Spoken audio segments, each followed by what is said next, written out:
टिटहरी का जोड़ा और समुद्र। टिटहरी का एक जोड़ा समुद्र के किनारे रहता था। एक बार जब अंडे देने का समय आया तो टिटहरी टिटहरे से बोली, अब हमें किसी सुरक्षित स्थान की खोज करनी चाहिए। ये स्थान हमारी संतानों के लिए सुरक्षित नहीं है। टिटहरा वह स्थान छोड़ना नहीं चाहता था। वह बोला, क्यों, क्या समस्या है इस स्थान पर? मेरे विचार में यहाँ सभी स्थान सुरक्षित हैं। तुम्हें चिंता करना छोड़ देना चाहिए। इस पर टिटहरी बोली, तुम्हें ये विशाल समुद्र दिखाई नहीं पड़ता? ज्वार के समय इसकी शक्तिशाली लहरें हाथी जैसे विशालकाय जीव को भी खींच कर ले जाती हैं।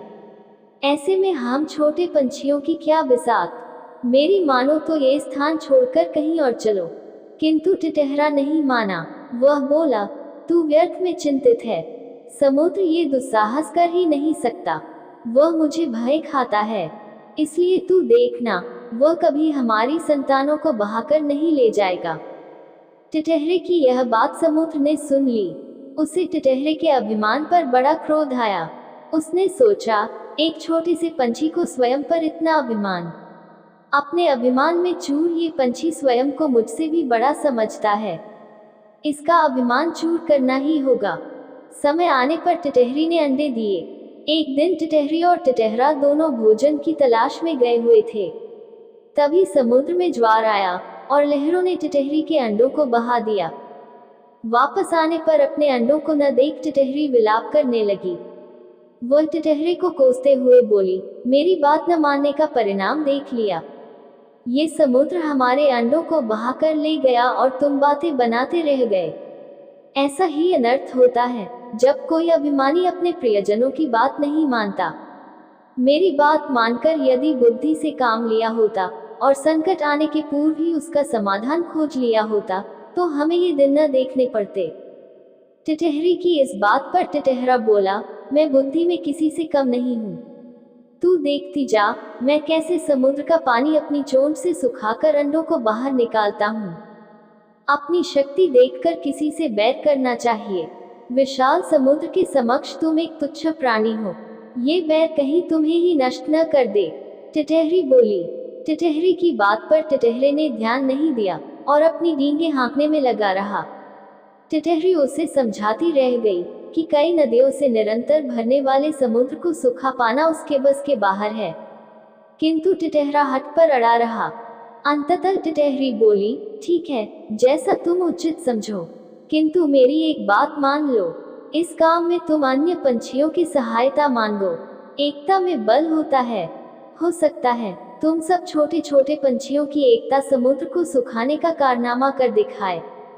टिटहरे ने टिटहरी की ये बात मान ली और अपने पक्षी मित्र बगुले, सारस, मोर आदि को अपनी व्यथा सुनाकर उनसे सहायता की मांग की। लेकिन सभी ने स्वयं को इस कार्य के लिए अशक्त बताया। उन्होंने टिटहरे को गरुड़ का नाम सुझाया। सभी मिलकर गरुड़ के पास गए और सहायता की याचना करने लगे। गरुड़ महाराज, समुद्र का अत्याचार बहुत बढ़ चुका है। उसने टिटहरे के अंडों को बहा दिया। भविष्य में वह अन्य पक्षियों के साथ भी ऐसा कर सकता है। उसे रोकना होगा, अन्यथा हमारा पक्षीकुल नष्ट हो जाएगा। गरुड़ उनकी सहायता के लिए मान गया। उसी समय भगवान विष्णु का दूत गरुड़ बुलाने आया और उसे सूचित करते हुए बोला, भगवान विष्णु शीघ्र तुम्हें बुला रहे हैं। उस समय गरुड़ क्रोध में था। उसने दूत को उत्तर दिया, इस समय आने में मैं असमर्थ हूँ। भगवान विष्णु से जाकर कहो कि वे दूसरी सवारी का प्रबंध कर लें। दूत के पूछने पर गरुड़ ने समुद्र के द्वारा पक्षियों पर किए जा रहे अत्याचार के बारे में वर्णन कर दिया। दूत ने यह वर्णन भगवान विष्णु को सुनाया। तब स्वयं भगवान विष्णु गरुड़ के पास पहुँचे। गरुड़ ने उन्हें प्रणाम कर कहा, भगवान, समुद्र अति अभिमानी हो गया है।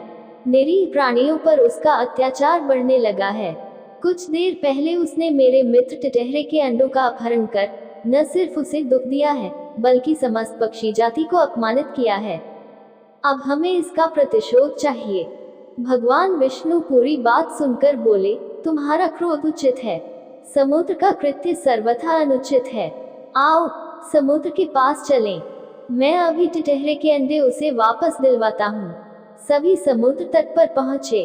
भगवान विष्णु ने अपने धनुष पर आग्नेय बाण चढ़ाया और समुद्र से बोले, दुष्ट समुद्र, यदि तूने टिटहरे के अंडे वापस नहीं किए तो मैं तुझे क्षण भर में सुखा दूंगा। भगवान विष्णु का क्रोध देख समुद्र भयभीत हो गया और उसने तत्काल टिटहरी और टिटहरे के अंडे वापस कर दिए। सीख, यदि ठान लो तो असंभव भी संभव है।